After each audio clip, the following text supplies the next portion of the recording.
Hello, my friends. Happy holidays to everybody. It's been a wild couple of weeks, but glad to be back. We're off last week. I'm happy to have Teezio on here. Let's just get him on right away here. How's everybody doing? What's up? All right, grabbing Teezio right now.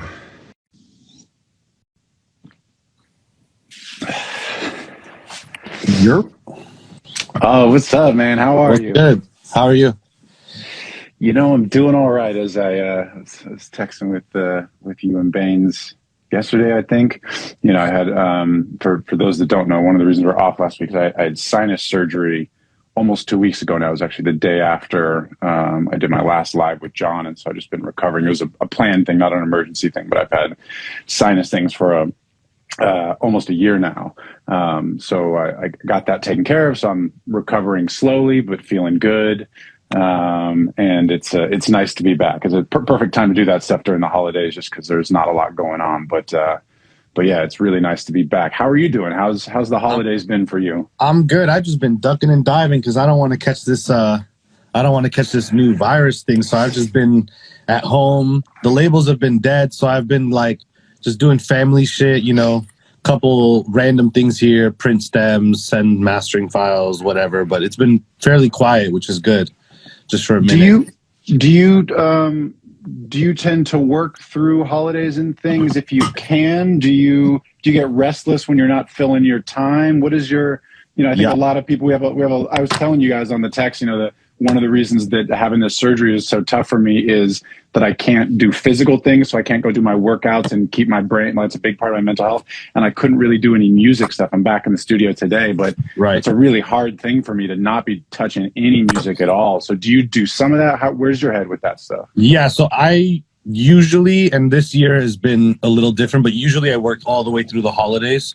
Obviously I won't work, you know, Christmas morning or stuff like that, but usually I work all the way through. This year, because most of my work has been label driven, it's actually deadened a lot. But like you were saying, like it's really difficult for me to have off time because I get a lot of just anxiety and just like I need to get back in the studio and I'm trying to figure out like, oh, what can I do? Maybe I can pull up an old song for, you know, for the album and just to touch it up or something like that. So I'm always trying to fill my time because if not, I feel like I'm falling behind. You know, other people are getting, you know, in the studio and I'm not in the studio. So you definitely get those FOMO feelings when it comes to it for sure. I love that. I'm still this way as much as I try to like zen and undo the anxiety and undo the competition. I still have that like hunger. And when Coachella's happening, if I'm not there, or when the Grammys are happening, I'm always in the studio because that competitive part of me is like, yeah, everybody else is off right now. I'm going. Yeah. What's cool is for me this year, and it's cool because every year for the Grammys, obviously I'm working in the studio. Even in the last couple of years, I've caught a couple nominations with no guidance and stuff like that. But nothing really for me to be like, oh, I'm going to go to the Grammys this year. You know what I mean? And now for the first time, I'm like, okay, I'm going to go to the Grammys for the first time and I'm not going to be working that night, which I've always worked on that night because everyone else is getting awards and we need to fucking start working. So definitely it's actually cool to think like I'm not going to be doing anything because I'm going to have to do that. So that's great, man. And congratulations on something like 4. How many nominations? Yeah, it was 4, but it ended up being 5 because there was another one that her got nominated for, but I don't know. I think it's just, what's it called? There's different like sections of the Grammy. So like you can get one, but then the other one is like just nominated or like it's weird. Like you don't get because like the songwriter can like song of the year is for the songwriters, record of the year is for the producers, engineers, mixers, and performers. And then depending on the subgenre, if it's R&B song, I'm not sure how the trophies are given out. And they always change it too. They've been changing. They do, yeah. And they actually made it more inclusive this year because if you have record of the year or album of the year, right, everyone involved now will be able to receive the trophy. It's not just the 50% people because you got to think about it. A lot of these albums these days are not made by one person. There's not one producer who's, I mean, like sometimes there's like a producer out will have at most 2, you know? Yeah. So like every producer has one has two, maybe one has three, but that's not enough to give you that 50% on an album. So I think they had to change it so that everyone involved could be, you know, a part of it, which it's like, it's not that big of a deal. There's only one album of the year, you know? Yeah. It's not like there's 10 albums a year. Yeah, they definitely have been. Oh, this is people ask about the beanie. This is Alice Glass merch. Shout out Alice Your Glass, fit is great artist. litty today. Your fit is fire. Yeah, these are literally my grandmother's pearls. When I was up for Christmas, we were going through like old stuff from my grandmother who passed last year, and just sort of going through memories and stuff. And she was like a super fashionista, so I was like, I might just snag those. Yeah, with the pink beanie. Doing what I can, man. Doing what I can. Yeah.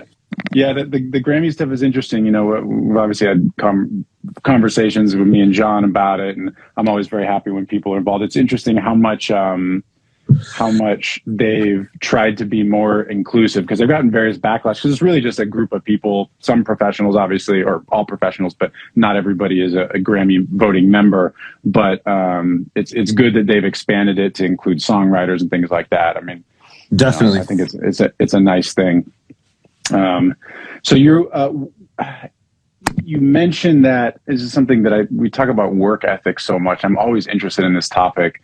You talk about feeling like if you're not working, you get anxiety. Do you think, what is that thing that motivates you to just want to be working all the time?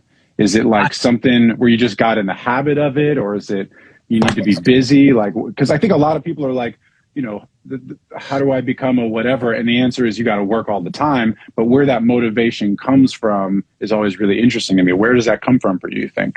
Well, it's hard to say because it's all I've known for so long. Like I've literally, since I got out of high school, I was working for 3 6 Mafia. You know what I mean? So it's all I've known. I've never had another life where I was like, well, you know, I didn't used to feel like this and now I feel like this. It's just always how I felt because I don't know anything else. You know what I mean? But I think part of it is not competition, like I'm better than that person, but it's like, oh, okay, let's fucking, you know what I mean? It's not a disrespectful competition, but it's that urge to want to compete. You know what I mean? Yeah. In a friendly way, because to be honest, like all of us engineers are homies, you know, like we're all friends. So it's none of us are in direct competition, like fuck that guy, I'm going to get this album. And, you know, it's not like that at all with any of us, you know, from Ali to David Young Kim to Baines to me, like we're all just friends. Like, so, oh, you got that, man, that's fire. I got this. Oh shit, cool. Everyone's happy. We're all rooting for each other. So it's good. So it's just a competitiveness to like stick around, I think. You know what I mean? And always it's an interesting thing too. Yeah. So surrounding yourself. I mean, this is maybe the advice to give young record makers on this topic, because it gets asked every week. There are questions about it this week. Surround yourself with other people that are hardworking and positive.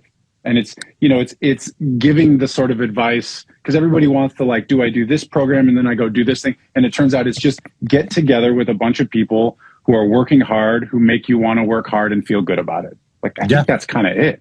That's it. The collaborative thing is super important, I feel like, because like you see, if you're working with people and they're kind of, that leads you to drive, and then they see you and they're like, oh, so it all kind of just happens at once. And I think it's a beautiful thing to have a team and a group of people that are all on the same page and on the same level. And they all kind of feed off each other. And that's kind of cool. Like, I get inspired by people like Baines and Ali and all these people, like, but they're friends, but I feel like we inspire each other to work hard, stuff like that. Yeah, absolutely, man. Yep. You were saying earlier that your work has changed because now it's very label driven, meaning that you're not doing as much tracking and on Chris's schedule and doing more mixing stuff. That's the reason for it? Yeah, exactly. Although the Chris stuff is also label work, but that's just a constant thing, you know, whenever he wants to record. He's the only person I record now, so if someone does want to record, the only person I will do it with is Chris. But apart from that, I've almost started doing a lot less indie stuff and more label stuff after, you know, the Kid Laroi stuff and the Nas shit and everything. So because that's happened, I've been relying more on labels, and obviously labels are closed until the 3rd. So that's kind of what happened. I'm just kind of in the water right now, little couple things. Chris records, so I might go to his house and record, but it's not like a thing where I'm there 8 in the morning till 8 at night. You know what I mean? Like I'll go there in the evening. I'll be back by like 1 or 2. You know what I mean? Which is usually when I do that anyways.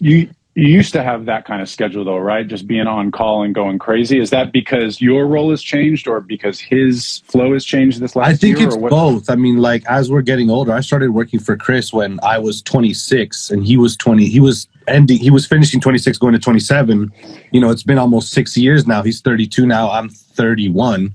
You know what I mean? So I think over time, that's just what happens is you start to kind of have, you know, he's got kids. I'm doing my thing, family, whatever. So it starts to kind of change over time.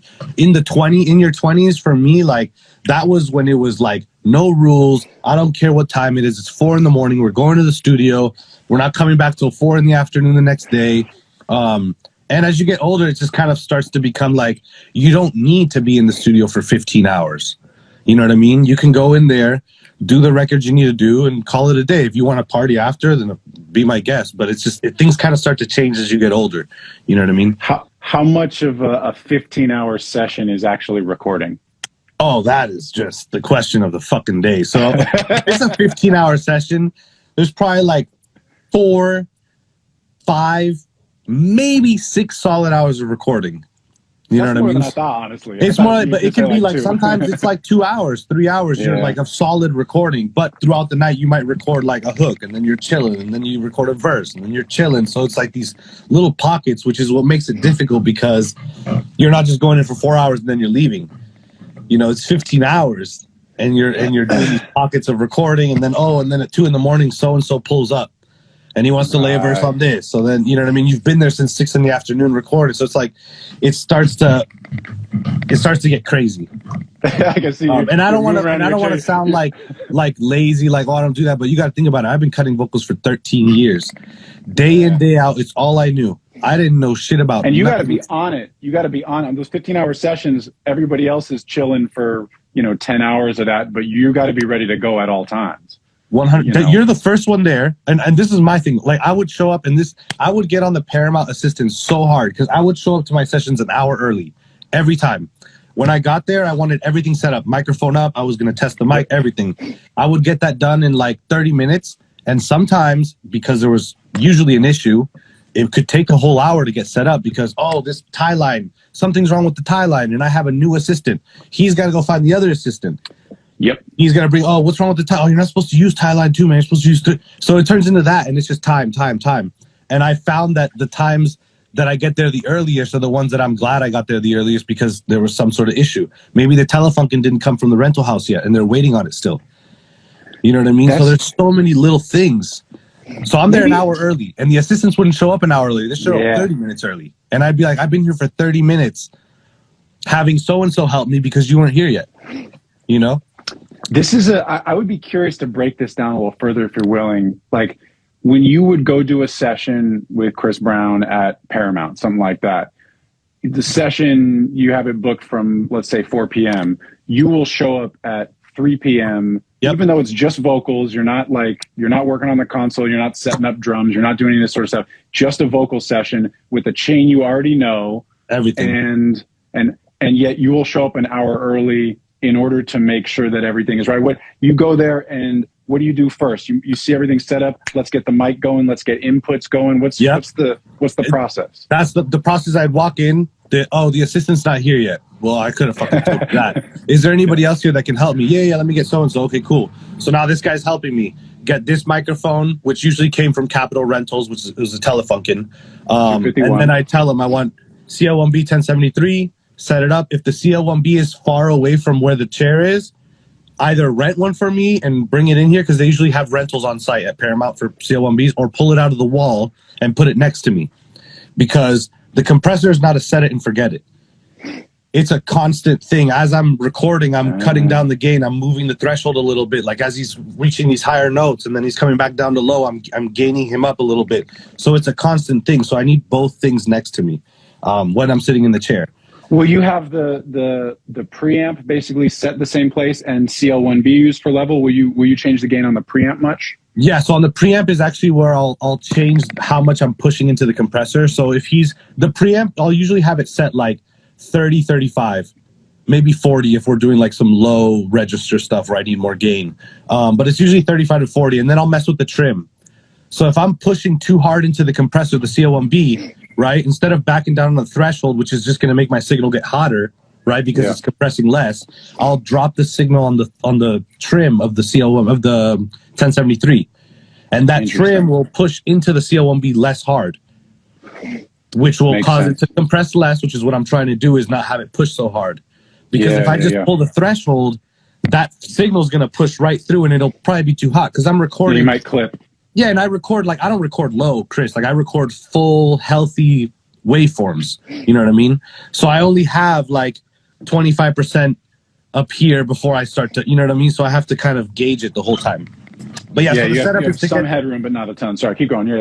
So ton of a little bit of headroom, but not a lot. And then if it's too low, it's an issue because I start gaining the regions and all of the noise and whatever was in the booth, because Chris is quite noisy in the booth. His chains and moves his foot. He sits in, like, the chair.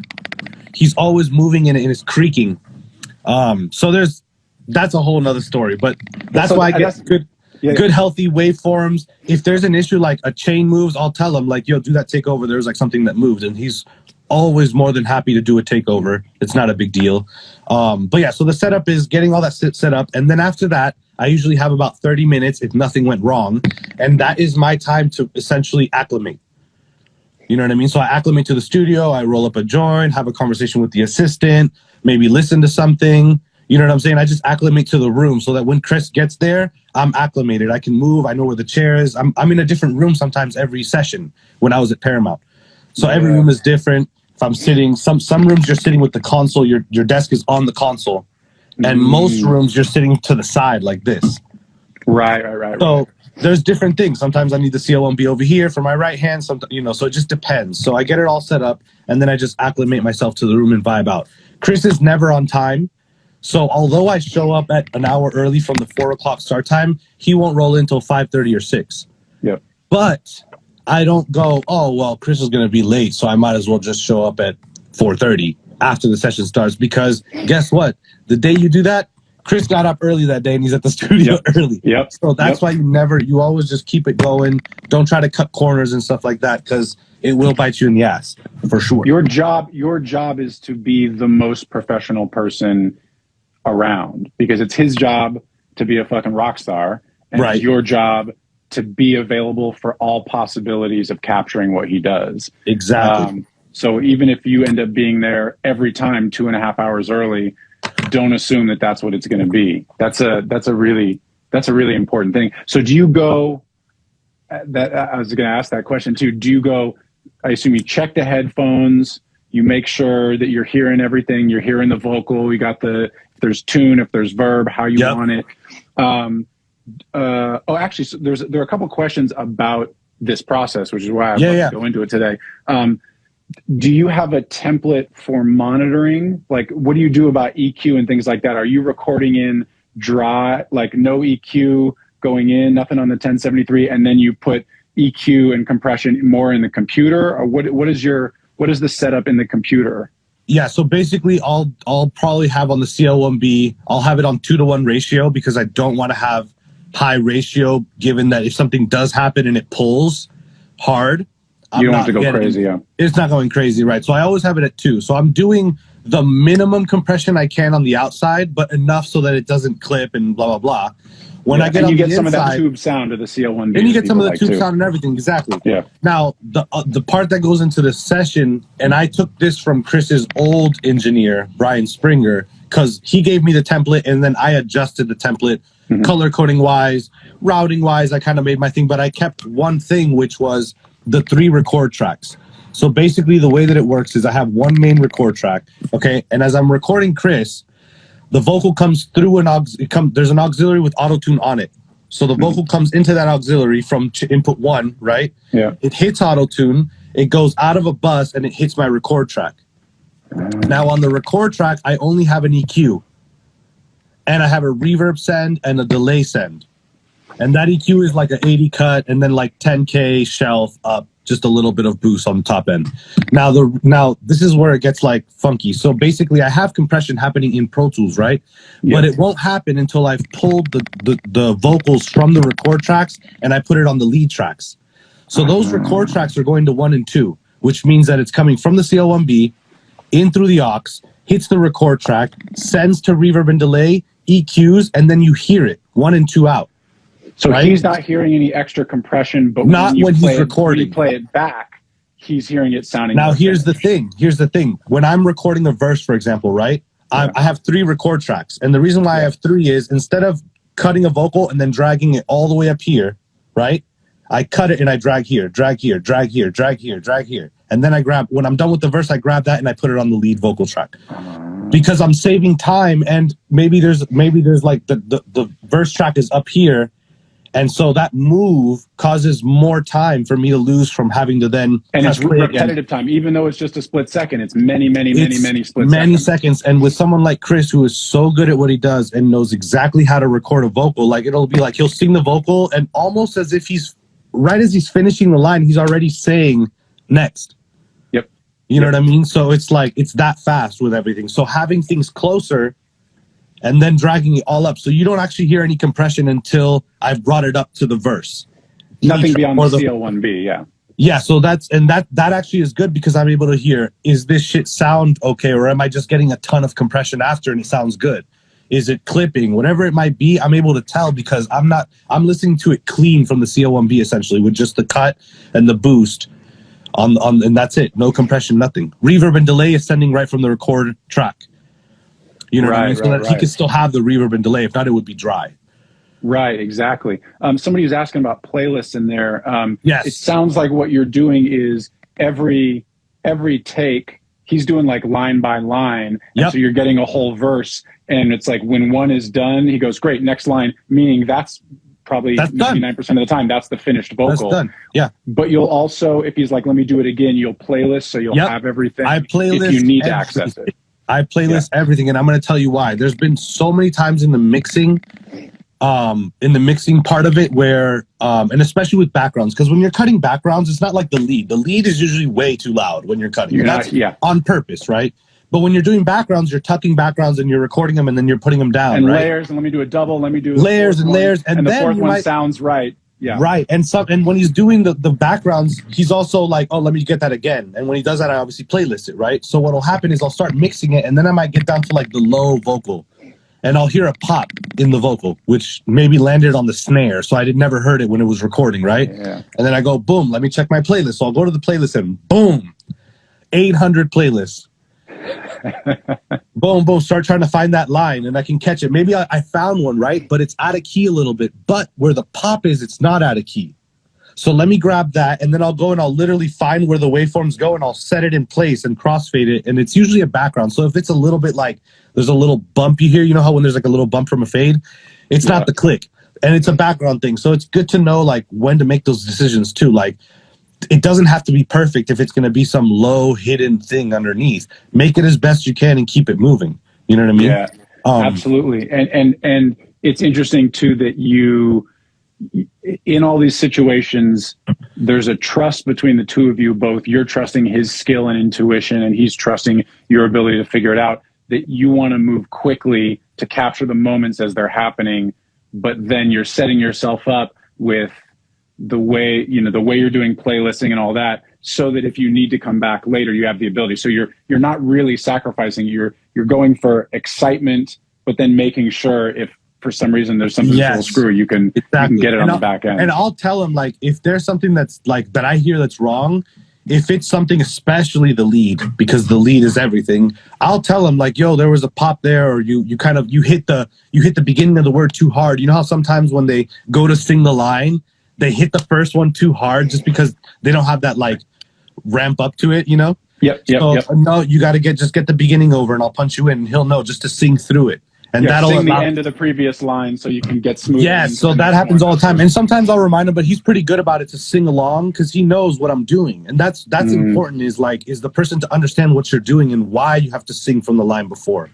So he'll understand that like if you don't sing from the line before, it'll sound like an edit. You know what I mean? So that's part of it is communicating to the artist like, yo, do it like this.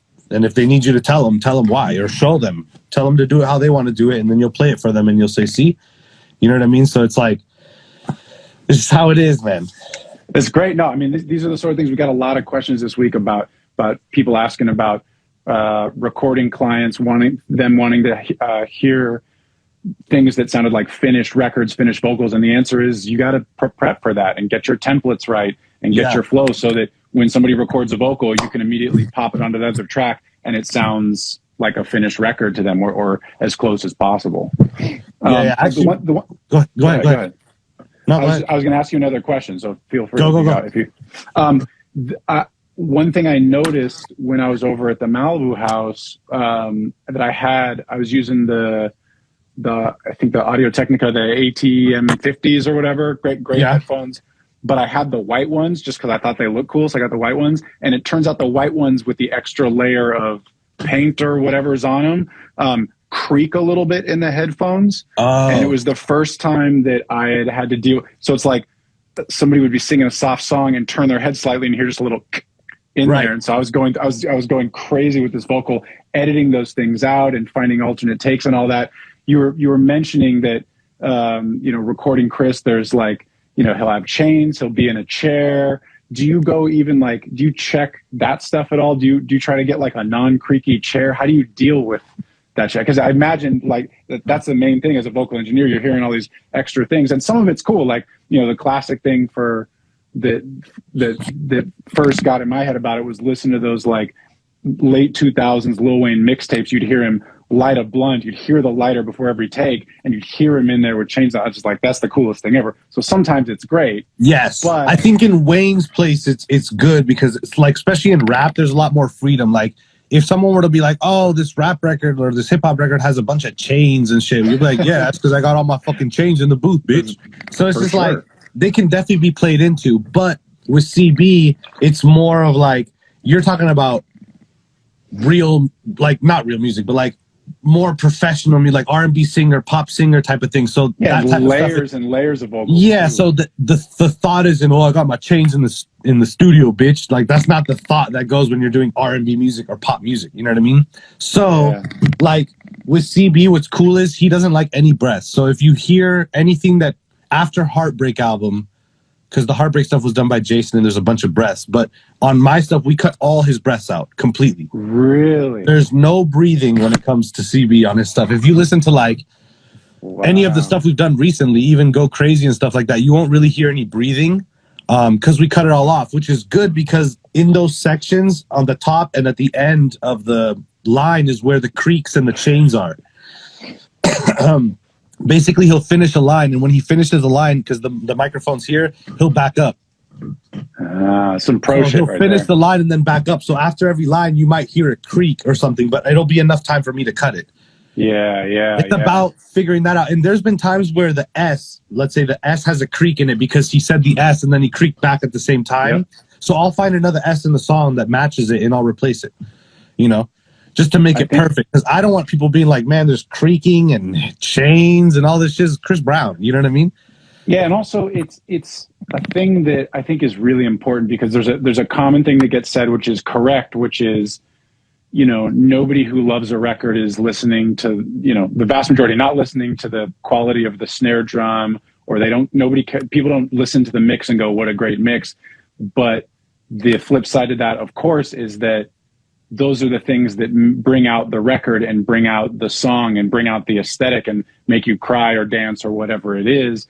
And little creaks and little things, the listeners won't notice it, but they'll feel it. And those little things will be distracting. And if the S sounds wrong, it'll just make people's brain kind of do that for a second and it's not as good. So I think it's good to hear that you, I think a lot of people, we're going in and we're making sure every S is correct and making sure that everything sounds clean and even, and you're pulling S's from different parts of the song for the same thing in the same spot so it sounds even. I think people don't take the time to do that often. They think like, oh, maybe that's cheating or maybe I shouldn't do that or whatever, but that's a huge part of it. Yeah, it's a huge part of it. And like with the Gunna stuff, I especially got it because they record in the booth inside the control room. Right. So there was like, you wouldn't have chains and so you'd have people talking, cell phones going off, doors being opened in the back, like all this type of shit. And sometimes there was just nothing you could do. Like if you tried to like RX it, like sometimes it would work to get it out, but you now have the vocal sounds a little warbly or stretched or something's wrong with it. And it's not worth, I'd rather have the creak in there and be like, yeah, they was just fucking around than to be like, yeah, I RX'd it and it sounds bad. You know what I mean? So I'd rather Yeah. just have it. And some stuff, like especially with the Gunna stuff, no one's gonna notice or care.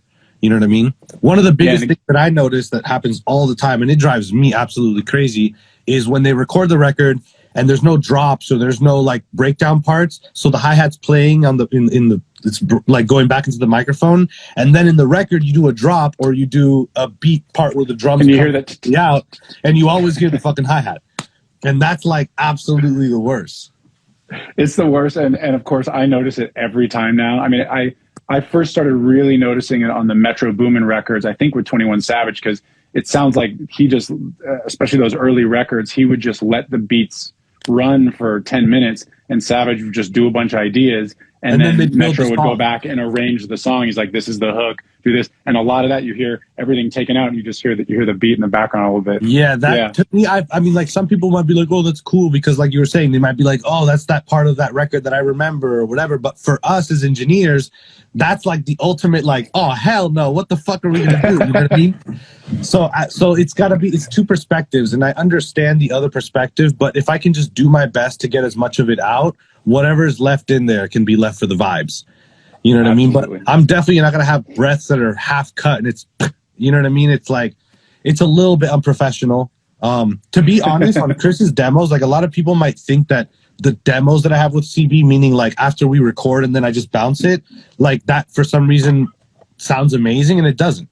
You know what I mean? Like it's the beat obviously is not hitting as hard as it should. That's to start with. The vocals are on top of the music instead of being in it. And that's mostly so that Chris can really hear his vocal, because he loves to hear his vocal loud. But once I mix it, I start to bring the music up and the vocal down and start to get it to sound like what you would hear when you hear a record out. But for the most part, like, to me, the demos are unlistenable. Obviously, for everyone else, they're listenable. But I would be like, man, I need to mix this right fucking now. Well, this is, you know, our dear friend Baines basically did that for Punk, where this last Thug album, they used the rough mixes for a lot of the stuff, like the 2-track mixes, because of the way and Baines talked about it when we chatted last time on here. And by the way, people watching, asking about things, go check out the previous 2 conversations I've had with Teezio. We talk a lot about Chris's vocal chain. There are a lot of questions about that. So you can go on the YouTube, and all the episodes are on there. But Baines talked about it last time, where, you know, he did all these rough mixes, and when he went to start doing the real mixes for a series of reasons, Thug wanted to use the roughs. He said, "No, we're going to make it raw. We're going to go back to it." And, you know, appropriately. Yeah, I mean, personally, because I've heard Baines just going, ah. Yeah, no, I've heard the mixes, because I heard the roughs, obviously, and I've heard the mixes from Baines. He did a bunch of mixes of the record, yeah. Yeah, he did a bunch. Like, proper with stems and everything. And I love the mixes. To be honest, when I was doing direct comparisons, it sounded like the same record, except it hit harder, it was louder, the vocal was clearer, and you know what I mean? So like, I like the mixes, and I didn't, and something about like me and Baines, who work with one artist so much, it's pretty much gotten to the point where I don't get notes from Chris. Like, I'll put a mix, I'll send him a mix, and he'll be like, man, that mix you did is fire. And there'll be literally no notes, because I know exactly how he wants to hear everything. And I think Baines is in the same situation. He knows exactly how Thug wants to hear himself. So what I thought Baines did with the mixes was incredible. Like, it sounded amazing. Me too. And I know you heard them too, so you know. So it definitely was a difficult time. I would have definitely been throwing myself from the building for sure. Fortunately, Baines didn't. We love him, and we love Baines, man. That's my brother. I wanted to touch on one question. Somebody in the chat, I think maybe Noah, asked, how do you deal with an artist that wants to take one ear off? And I actually was doing this when I was in London. Just see if you can get them to just make sure it's not open. Just get them to put it against their head. And, you know, it's like an extra step. I don't know. I assume you've dealt with that too. Yeah, when people try to do that, and usually what I'll do is like hold it. If you're going to like pop it off, don't let it just be like loose, because that shit will be... You got to just stop it in some way, whether it's against your head. Yeah, you got to stop it, or a headband, do something, because at the end of the day, it's your record. It's not, you know what I mean? Like, I'm trying to help you so that the shit doesn't come back. I'm trying to help you. A trick that I do so that the hi-hat doesn't bleed so much is I just put a low pass on the track. So I'll be like, look, or what I'll do is I'll also use like a multi-band compressor, and I'll just smash the top so that the hi-hat and the snare just go all the way down. Oh, interesting. Just for the recording process. When they come out of the booth, I'll take it off. You know what I mean? But and usually they won't care or notice. I'll be like, look, I'm just trying to help the bleed from the hi-hats because it's really coming through. Because they want to hear themselves. They want the headphones all the way up, and they want to stand right up on the microphone. So it's just going to be going right through. So, and I feel like a lot of times too, you get to the point where people just start trusting you. Like they know what you've done. And if you're telling them like, yo, we should do it this way because it's going to help, they'll trust you and they're not going to fight you on it. Versus, and from what I've seen when I've walked into sessions, random sessions with people, the engineer is kind of like, whatever you guys say, like he can't voice what he thinks should be, you know what I mean? So you get to that point where you start to get trust from people and you can say, look, if we want to do it like this, the best way is to do it like this, you know? Yeah, absolutely. And I think part of that too is you've had enough experience that you don't say things with any stress. You go, hey, can you do this so we can get and people go, this guy seems to know what he's talking about. Exactly. It's also the way you say it, the confidence you say it with, you know? Yeah. And like, that's how it is with Chris too. Like we just go back and forth. It's never like, maybe there's a take that I think could be better. Maybe nothing's wrong with it, like tune wise or timing wise or anything, but I feel like it could be better. And I'll be like, yo, I'm going to save that, but let's just try it one more time. And if you don't like it, I'll pull the old one back in. And 10 out of 10 times we end up using the new one. Yeah. You know, because he's thinking, okay, I got to push a little harder. Let me step it up. Yeah. Let me step it up. And it's a positive thing, as if you're telling your homie something positive and push, you know, uplifting him, you know, and you always do it that way. You never want to be like, yo, that was trash. You know what I mean? So the only times I've said something's bad is in order to get a laugh out of the artist. And sometimes there are times like if they really fuck up ridiculous shit. The funny part is like when they do like something that's like obviously really wrong, you'll be like, that's the fucking take. You know what I mean? Yeah, something funny like that. You go, perfect, but maybe do one more. Yeah, exactly. But that's also about having a relationship. You would never do that in the room with someone you just stepped in the room with. You just never would, because you don't really know how until you had some time and you're like, oh, he's cool. Or she's cool or whatever. That's a good way to get fired quickly. That's definitely a good way to like people like just rub people the wrong way when you're trying to, and you're not doing it out of malintent. You're just trying to like break the ice or something. Yeah. Broke the whole fucking the whole Antarctica. The whole fucking glacier. Let me see. Let's see if there were any other tracking questions. Somebody asked. We kind of covered that. Somebody asked, just real quick, somebody asked about the Apple M1 chips. I have some thoughts on it and I know some information, but the best place is go to the Discord, which is the link in, I think, the LiveWithMattRad bio, or somebody can link here. There's lots of discussion about what plugins are working and how it's working for people who are using different DAWs. I, as someone who needs to like, and you're probably the same way, like we have such a serious like template that we need to have working, and we have lots and lots of files for the last year or two. I'm not going to get any of the M1 stuff until people I know go, it's working perfectly smoothly on Ableton and Pro Tools. All the plugins work. You're not using the Rosetta conversion thing. All the companies, until that point, I'm not going to get a new one. But I think a lot of young people who are like, I'm getting a new computer, I just use Logic, I think, you know, you could probably go for it. But go on the Discord. There's lots of great discussion about that. Yeah, I think Logic is obviously always going to work.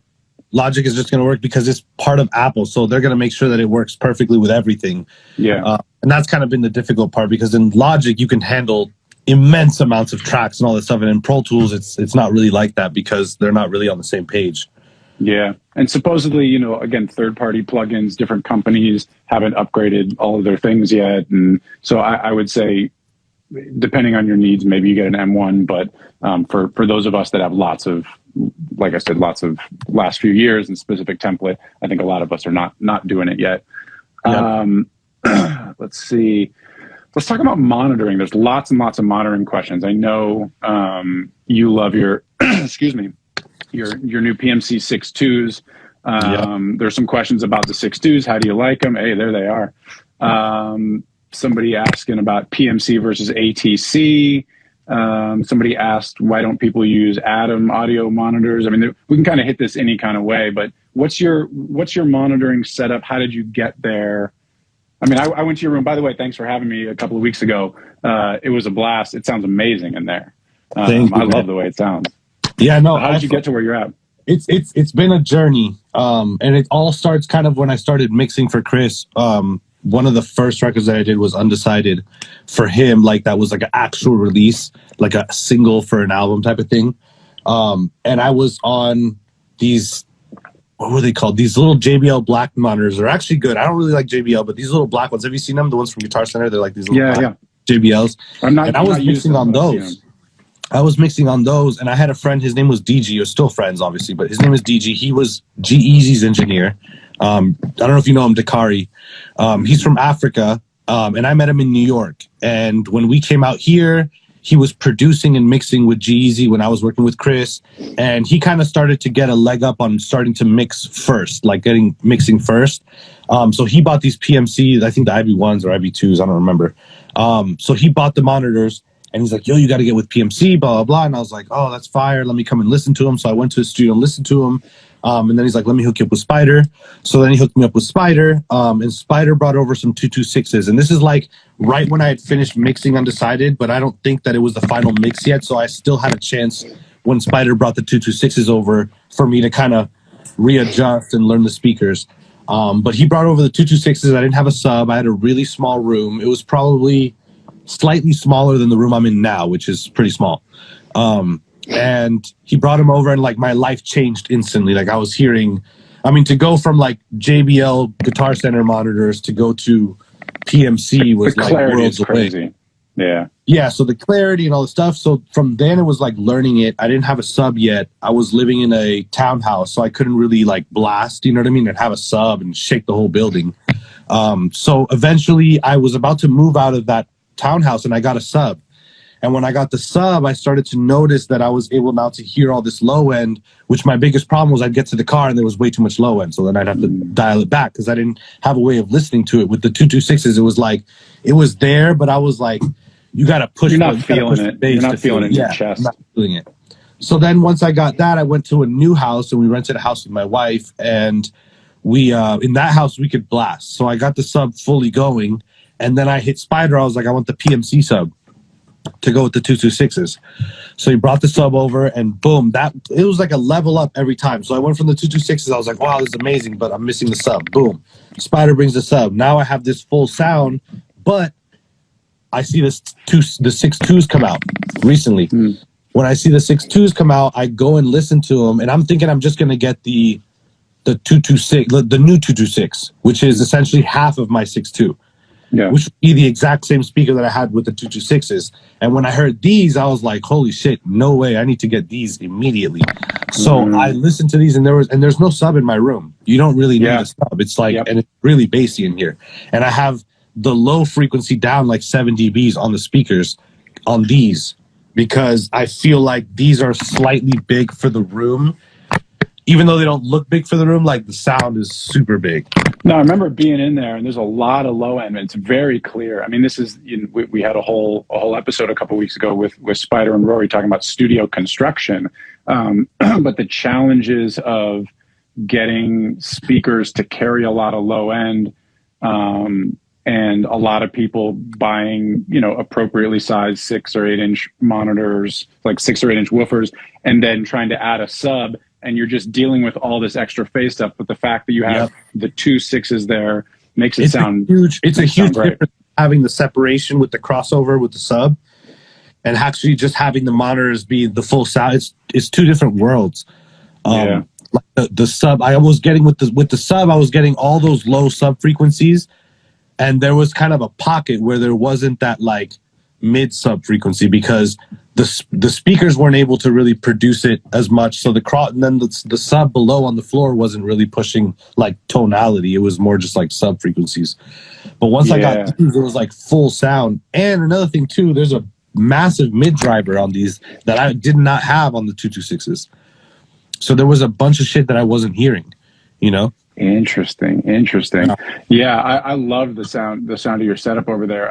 And somebody there's always the PMC versus ATC. It's funny because I think that same day, I went from your place to maybe get some food, and then I went to my buddy Kian's place, who's also been on these live streams, an amazing engineer, and he has a setup that sounds unbelievable also, and it's ATCs. I think from my experience, I just hear the PMCs as being a little bit brighter in the high end and a little bit sort of clearer in that sense. And then the ATCs, I don't know if it's actually clearer or less clear. I just find the PMCs a little brighter. There's lots of discussion on the Discord about this. There's lots of people. Yeah, the ATCs to me aren't as clear.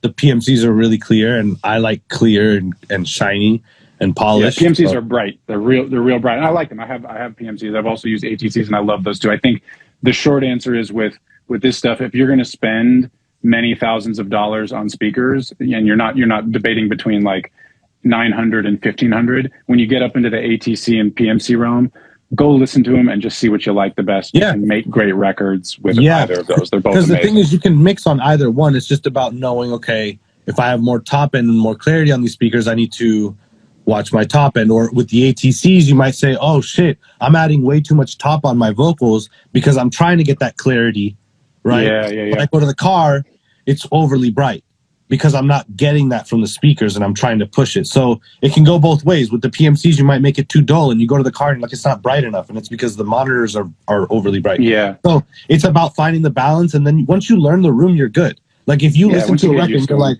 oh, that sounds good in my room, the top end is perfect because I know these speakers and I know that if it's top endy like this in here, it's going to be perfect in the car or on headphones or whatever it is. Yeah, it's all about learning your monitors. You can mix on anything. You just need to know it so well that when you mix a record, it translates. Absolutely, man. And I know we texted about it a little bit, and I it's something that gets asked a lot, and I never have great answers for it for people. But there's people who ask about things like tinnitus or tinnitus and other types of hearing loss. I didn't realize that you have some hearing loss in one of your ears. Can you describe that a little bit? I mean, I think it's good for people to know that you can be a many-time Grammy-nominated #1 mixer and have some hearing imbalances. Yeah, so I have a slight imbalance on my left ear, and it's because I used to get a lot of ear infections when I was little. So the hearing on my left ear is like a dB or two lower, and then it's like a little bit of the top end is gone. So I've just created the balance in the room where my left speaker has slightly more top, very little, and then boost or a cut. I have a cut on the right one. So I'm boosting a little top on the left and I'm cutting the right one down, which is causing the left one to be a little louder. And it's very little, but it just sets the image perfect. Because if I listen to speakers that are perfectly balanced, the vocal will sound slightly to the right for me. Right. So I'll balance it so that I listen to it and the vocal is right down the middle, the snare is right down the middle, the hi-hat, whatever it is. And I test it with that. I'll listen to like 2 or 3 records and just make sure like, okay, the vocal's in the center. And once I do that, I'm pretty much good. And do you will your hearing continue to change, or is it kind of set? Do you have to do you get checkups and things to make sure to see how much has changed, or do you adjust every once in a while, or how does? So I haven't. I mean, over the course of 2 years, I've probably gone down a little more, like a half a dB on the right speaker. So it's going to slowly change little by little. But I do my best to protect my hearing. So when I'm cutting in the studio with Chris, I always put on these Vic Firth drummer headphones. And I keep those on. And unless he's in the booth, I'll have the volume down really low on the NS10s. And I'll just be able to... There's usually not a lot of stuff happening in the studio. Like, it's not parties and shit like that happening while we're recording. So it's pretty quiet. And then when he comes out and he wants to listen, I'll pop them back on. And I might take off my right ear a little because the speakers are on my left a little bit. Right. So I'll pop them so I can hear what he's saying if he's talking to me. But I'm getting all of that push that I'm getting from the NS10s, which is a lot of mid-range. I'm protecting it from my ear to keep it from not changing, too much over time. But it's something that I definitely am not happy about. It's something that definitely frustrates me.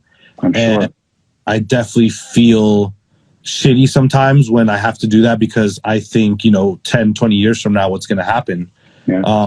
But it's something that I'm just going to keep pushing through and doing it. And if I'm 60 years old and I have the speaker on the right down 10 dBs, then it is what it is. But still mixing fire records 30 years Yeah, because for the most part, it's like a lot of the stuff is everything for me has to be symmetrical. So when I do mixes, I really like symmetry. Yeah. And that makes it more difficult because I want to have this perfect balance of symmetry. If there's an ad lib that pops on the right, on the next time it pops, it's going to be on the left or whatever. It's going to go back and forth just to create this symmetry with both sides. I really can't stand records that hang over on one side. And that might be from my hearing, like not liking hearing stuff that's kind of off to the right because it fucks with me thinking that that's my hearing. But a lot of old records had it where they just had like the guitar on the right or on the left or whatever, and then on the right there was never anything there, maybe a hi-hat. So there was this constant imbalance on the record, but it was just what it is. Somebody wrote in the chat there, it's your superpower. It's an interesting thing where it makes you, the frustration of feeling like you don't have exactly the hearing you want makes you focus even more on getting the mixes to feel a certain way. It honestly probably makes you a better mix engineer. Because the anxieties that drive us, man. I mean, it's such an interesting part of it, man. Yeah, and obviously your stuff sounds amazing. So thank you, bro. I think what helped fuck my ear up more was it's very typical in recording studios for the console to be here, right? And and the desk is like this. Right. So because old school consoles, when you're cutting vocals, when you're cutting vocals, one ear is just getting hit by the NS10s and the other one's not. And doing that for so many years could also be part of it as well that helped damage my ear. And you know what's crazy? I always like to sit like this with my left ear, which is the one that's a problem. I always used to like it on the desk on my right, because with my left hand I would do the volume and not the talkback, because going to the talkback, everyone that knows me from my recording days, if there wasn't a talkback pedal in the studio, it was like I was having a fit. Oh, you like how am I supposed to cut and have to move my hand to the talkback to the talkback? You're never gonna get anything done. So I'd always be like, every room has to have a talkback pedal, and not just for me. This is gonna make you guys faster. It's like having a clutch in a car. Like when Chris's studio, I have a talkback pedal. I never lift my hands from the keyboard or mouse. It's just moving. I might be moving a take and talking at the same time, and it's never. That's part of it's like being an athlete, you know, like everything has to be. You know what I'm saying? Like, don't lift your hands off the keyboard. When I see people, no, you're working at the highest level. It's the highest level. You're at the highest level. All these subtleties. I'm gonna tell you right now, when people use the 3 for record, it drives me absolutely crazy. Absolutely crazy, because you're taking your hand off the mouse. The mouse is your steering wheel. You need to be constantly navigating, and your left hand is doing all the keyboard shit. Yeah. So it drives me crazy when they use 3. Just Apple space. Indeed. Well, I appreciate you sharing about the hearing stuff. I know a lot of people. It's surprising, man. I mean, maybe it's not surprising, because I think, I have from a young age tried to always take care of my hearing. I wear earplugs on long drives now, obviously airplanes, things like that. But certainly went to concerts growing up, like being next to the speaker, just going crazy and destroying my hearing. It's actually interesting. I hadn't thought about this in a long time, but Eric Valentine, the amazing producer, legendary producer, engineer, mixer, who I worked for years, has some hearing loss in his left ear from being a drummer and having the hi-hat there. So being a live drummer without earplugs. And so he has an imbalance with high end, and he has to adjust for that too.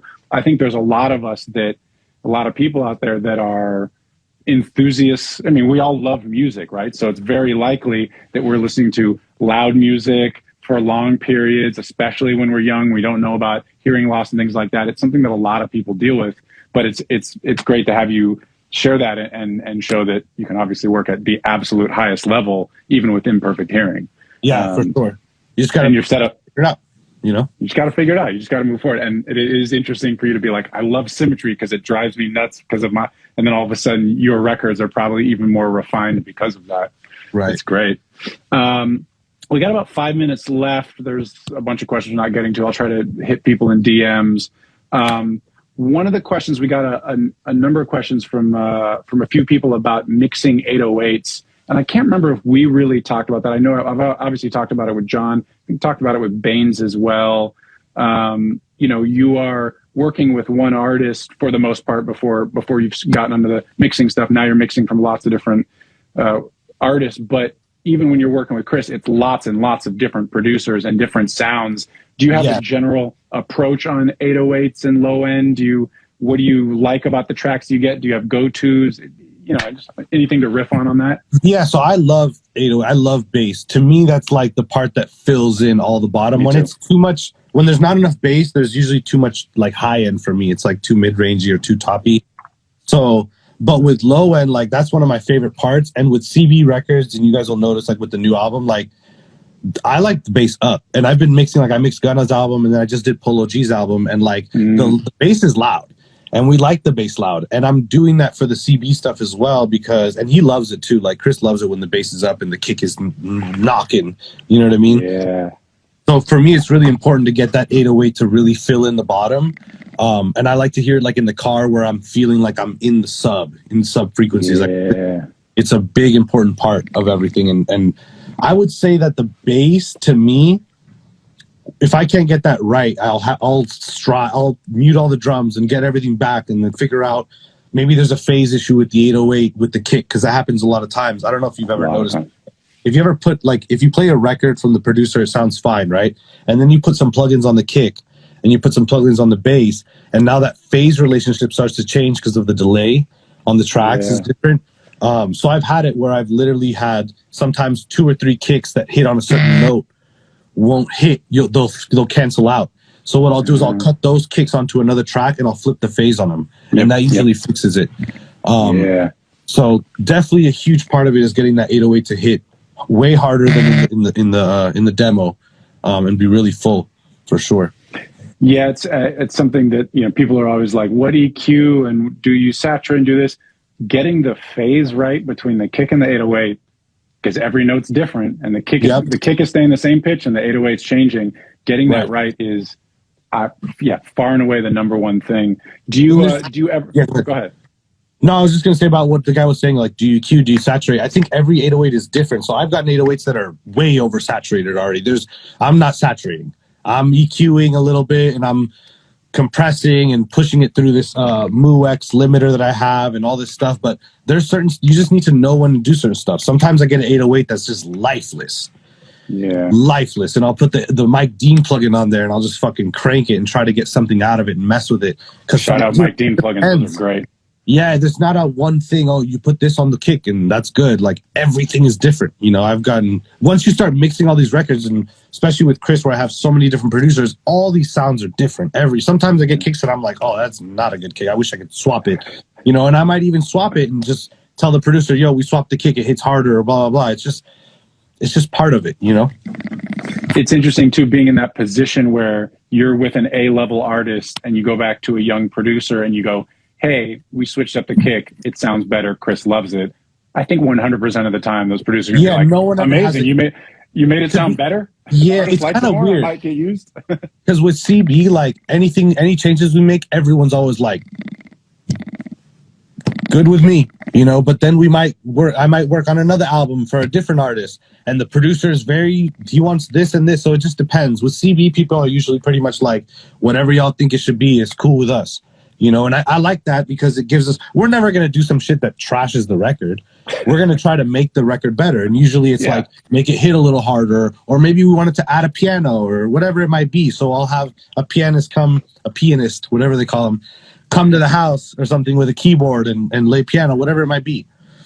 It's just part of creating a record. And I think with CB, he has all these ideas. He'll be like, oh, I want a saxophone on this song. So the next day I wake up and I start making calls. Yo, do you play sax? Do you know someone that plays sax?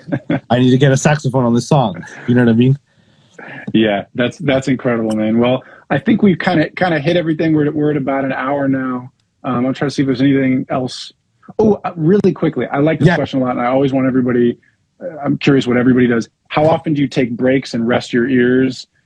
Are you like you finish a whole song and then take a break? Are you like a 45 minutes on, 10 minutes off? Like what's your... Yeah, I'll mix for like 15, 20 minutes. I'll jump off for 5 minutes. I'll get back on for another 15 minutes. I'll jump off for 5 minutes. Wow. Get on the phone for a second. I'm constantly taking breaks throughout the whole time because I don't want to be so deep into it that when I do take a break, I come back and I'm like, whoa, vocals are way too loud. Hi-hat, what the hell? Like if you dig into a record too much, you'll start to kind of just be in it, and like your ears will start to dull down and stuff like that. So I do very short, and I have ADD and I can't sit still, so that kind of helps for me not to be sitting for 6 hours mixing a record. Yeah. And it's not that it like makes me take longer, because it really doesn't make me take longer. If anything, I feel like it would make me take longer if I sat there and murdered a record and then listened to it and think, fuck, I got to fix a lot of shit here. So that could be an issue. So I take a lot of little breaks here and there. It's part of it, you know. And it, like with the Polo records, for example, those were like 2.5 hour mixes. Yeah. You know, but doing them all in these like 15-20 minute chunks, like exactly. boom, boom, boom, boom, take a little break, get your ears acclimated to other things, then come back, hit it fresh, boom, boom, boom, boom, boom. And with the Chris stuff, like I'll take everything in pieces. Like I'll mix the drums and I'll take a break. Then I'll come back, mix the bass and some of the music. I'll take a break. Then I'll mix a little bit of the underlying music. And then before I get to the vocals, I'll take a little break. And then boom, I'm fresh. I'm going to approach now the beat that I mixed. I'm going to listen to it, make any adjustments, and start on the vocals. And it's interesting. I think very few mixing engineers would wait that long to mess with the vocals. But because you know the singer, the sound, you cut the vocal, you know exactly where it's going to be, exactly where it's going to land. Like once you mix someone's shit, you already know, okay, the EQ, the cut's usually here. You'll listen to the demo. Oh, it's actually thinner. The vocal's thinner on this one. Let me thin it out a little bit. I always ref the reference, unless they tell me not to, which doesn't happen. Which you also did. You match the reference at all times. Just make it better than the reference, you know. And if they can give you a little note, like with Polo, he's like, I like my vocals bright. Okay, cool. Yeah. Oh, yeah, for sure. Yeah, and I was going to say, I thought you were talking about the Chris records. Like the Chris records, you did the rough mixes, so you would know. Yeah, so I don't reference the Chris stuff. The only part I'll reference is the beat, to make sure that when I'm mixing the beat, I have everything in the right place. But once I get to the vocals, I know exactly what to do, exactly how to make it sound. There's usually not a lot of processing happening. Like I told you, there's nothing in there, so it's a blank session for me. Everything's kind of color coded the way I wanted it already. So the Chris records are the easiest, but the longest to mix because there's so many tracks. Yeah, all those background vocals and shit. I'm sure. Yeah, there's a lot of backgrounds. Well, Teezio, thank you as always for coming on. I'm back in LA. We gotta hang. I still have a couple of weeks before I can come smoke a blunt with you because I gotta let my sinuses heal. But let's hang soon, my friend. Definitely. Thank you so much, and thank you for everyone for watching as well. Yeah, good to see you, brother. Yes, sir. All right, Later, peace. man.